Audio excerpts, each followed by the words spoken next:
the northeastern state of Manipur has been very, very difficult to tackle with, and it has started to impact neighboring states. Mizoram is going to go to the assembly polls this year, but with the ongoing ethnic violence in neighboring state of Manipur, the question is, will Manipur and the Uniform Civil Code impact Mizoram elections?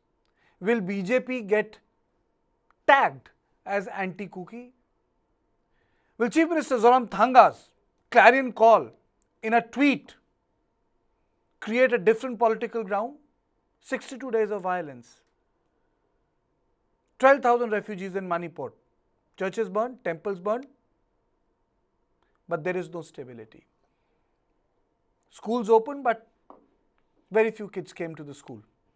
So the Kuki Zomi community in Manipur shares a deep ethnic bond with the Mizos of Mizoram. Since the violence began, the thousands from the community have sought refuge in Mizoram. At present, more than 12,000 displaced tribals have taken refuge in the state of Mizoram, while 35,000 Myanmaris and 7,000 tribals from Bangladesh are taking shelter in this small state. Zoramthanga has hinted at reviving the demand to bring Zo people under a single administrative unit. A lot of people would say, is it about Greater Mizoram? On the other hand, he has been pretty perturbed.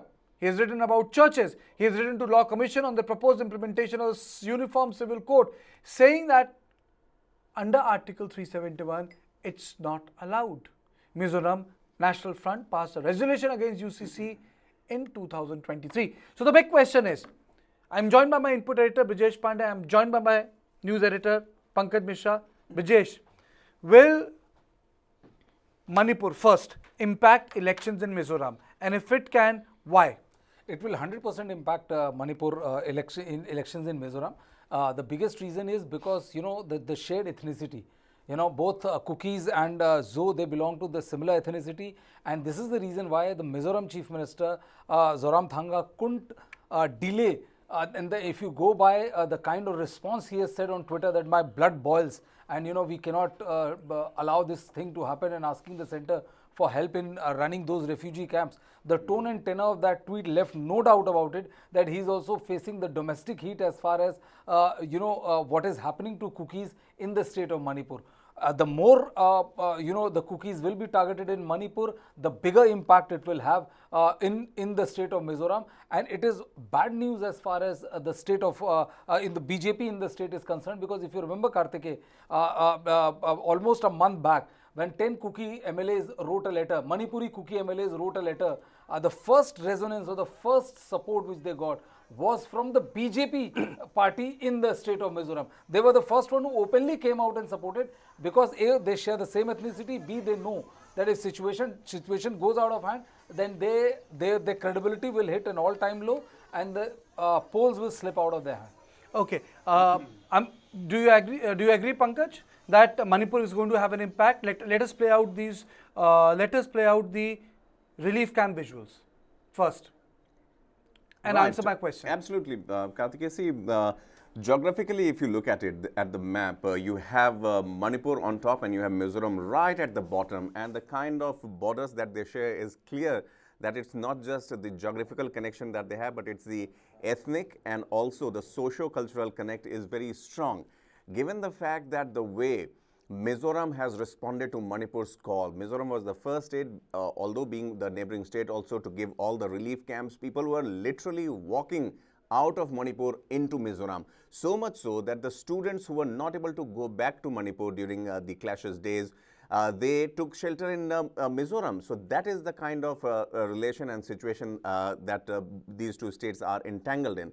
And yes, what is happening in Manipur definitely is going to have a resonance in Mizoram elections, because as Brijesh also mentioned, the common ethnicity is one factor, Kartikeya, and the second point is, see, Northeast, again, I would say is a different ball game. If we have to look at it, we used to study about 7 sisters, but they are not just called 7 sisters just because of their geographical connect, but also because of the kind of connection, the interlinkages, the tribes and the sub-tribes that run deep there. Obviously, the sentiments would be high and the impact would be palpable there.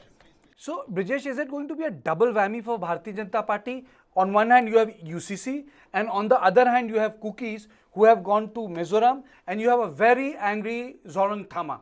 Well, it is going to be double whammy, and this is the reason why, Kartikeya, the soundbite which you are seeing right now is the second soundbite.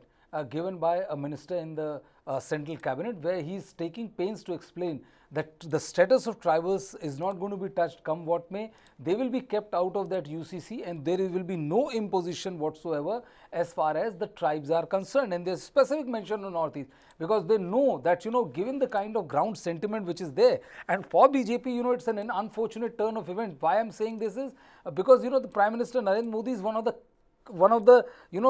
the showcase achievement of his government was also the fact that his Reach Act East policy, and now that Act East policy is suffering a major credibility blow. And what is happening in the state of Manipur, trust me Karthikeya, if not contained very early, will have serious repercussions and ramifications in the state of Meghalaya as well. State even Meghalaya. Can you give me that paper you have? I want to read out certain details. Can you give me that paper? I'll read out the details to our viewers, and then I'll go to my colleague Pankaj. Now, let me tell you, there are more than 12,000 people, and this is the angry tweet of Zoramthanga. Look at the length of the tweet. And look at the length of the tweet. He says his blood boils. I wish not to see anyone. Pictures and video clips of churches being burnt. Brutal killing and violence of all nature, regardless of gender and age. If there is only one way of settling peace, shall we opt for that? Many lives have been lost. Bloodshed all over. It's physical torture. Victims are looking for refuge. Wherever possible, with no iota of doubt, those victims are my kin and my own blood, and should we quieten the situation by just being silent? I don't think so. I would like to call for immediate restoration of peace and normalcy. It is incumbent and imperative upon those responsible and law-abiding citizen entities of those who should take immediate measures. And more than that, he says nothing has been done for 62 days. And he says development with a human touch and sabka saath sabka vikas applies to Zo ethnic community. Tanj hai PM ke liye. And he said that 12,000 Manipuris in Mizoram. You see, Mizoram is a very unique state. 40 assembly segments. Let me play out those visuals. 40 assembly segments. Last time, Mizo National Front swept the elections. Before that, Congress swept the election. Bharatiya Janata Party is in a bit of a quandary. Mizo National Front is a very old organization. Mizoram is one state people forget it got bombed in 1960s. Indira Gandhi took power. The Aizawl was bombed.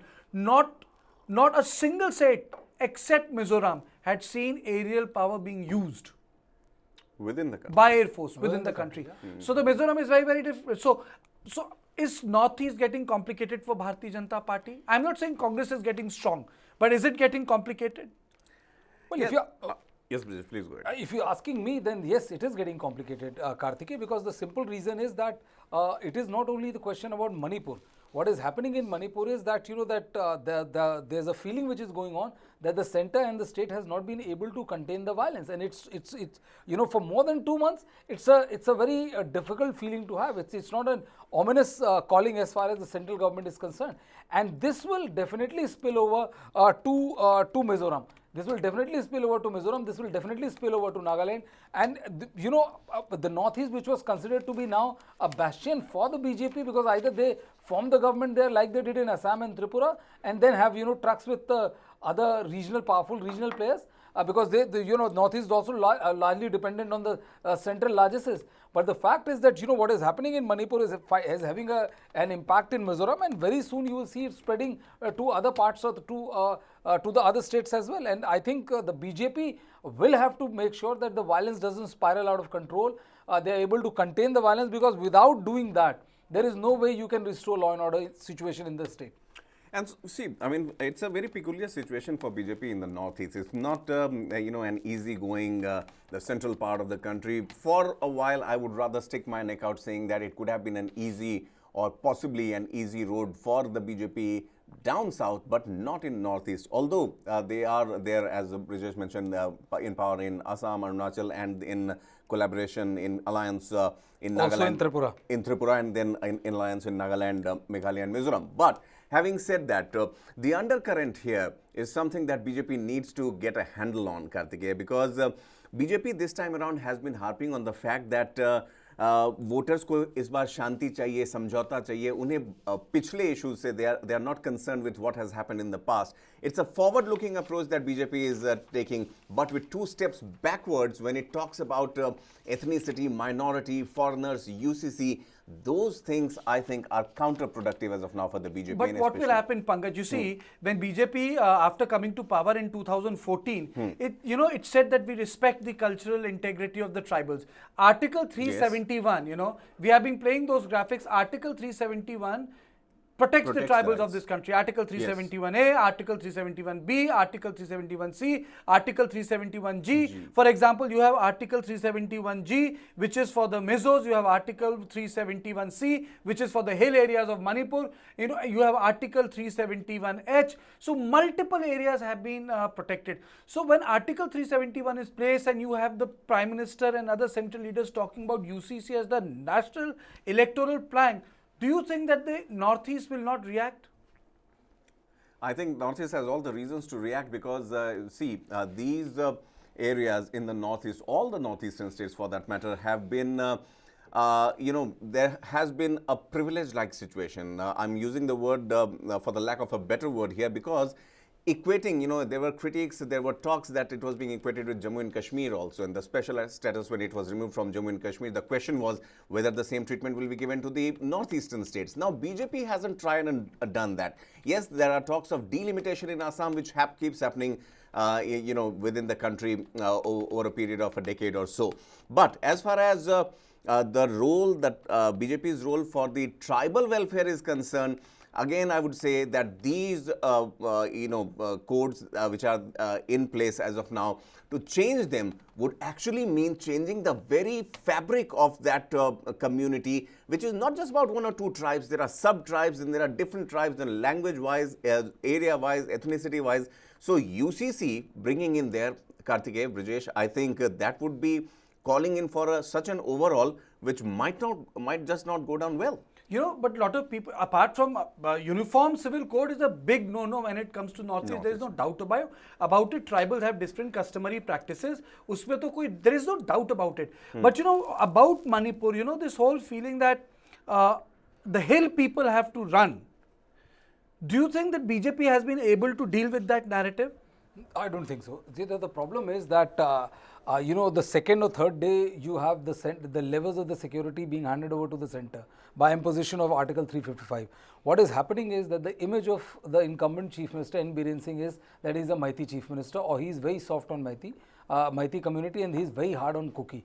And his raids on poppy cultivation, the othering of Kuki community, when you talk of them as being, this is the projection. Though if it's denied, but this is the projection that, that they are the one who's poppy cultivator and so on and so forth. This othering has left a very bad taste in the Kuki community. And this is the reason why you see, Kartikeya, that the longest tweet of Mizoram Chief Minister Zoramthanga is a testimony to that. If you look at the language of tweet, it's seething with rage, and it's like I have not seen any Chief Minister tweet. Absolutely, tweet a letter. I agree. Forget tweet a letter. Look at the line of the. I wish not to see any more pictures and video clips of churches being burned. And if there is only one way of settling for peace, shall we opt for that? With a question of means, it's literally a threat. That if you feel like that you can't take it, and with no iota of doubt, those victims are my kin and my own blood, and should we quieten the situation just by being silent? I don't think so. So he's playing to the local gallery, he's also playing to his community, and he's also singling out a large message, the larger Mizoram Mizo land. So I think this is definitely not a good situation as far as Bharatiya Janata Party is concerned. If I was BJP, I would be worried. If I was the BJP, I should be worried. Pankaj? Well, here I don't think even the fiercest critique or the supporter for that matter of BJP would give a word of caution to the leadership here, because again, Kartikeya, same setup, same place. We were there when Manipur Chief Minister N. Biren Singh was headed to tender his resignation, and later on with a sea of supporters he changed his mind, and then rest is history. The thing is, people here are now seeing through. Many are saying that this could be a charade. politically, whatever it is. But when the state is burning, when the situation is so on the edge, I think for the BJP, it's a time for concern, not just only to save a chair, a political chair, but also to get a grip on the situation, because Northeast, once again, let's not forget, Kartikeya, that the border areas, all the states are bordering with different countries, including China, Myanmar, and we have issues with them already. So I think for the central leadership, obviously, the internal plus the external factors are too much on the plate as of now.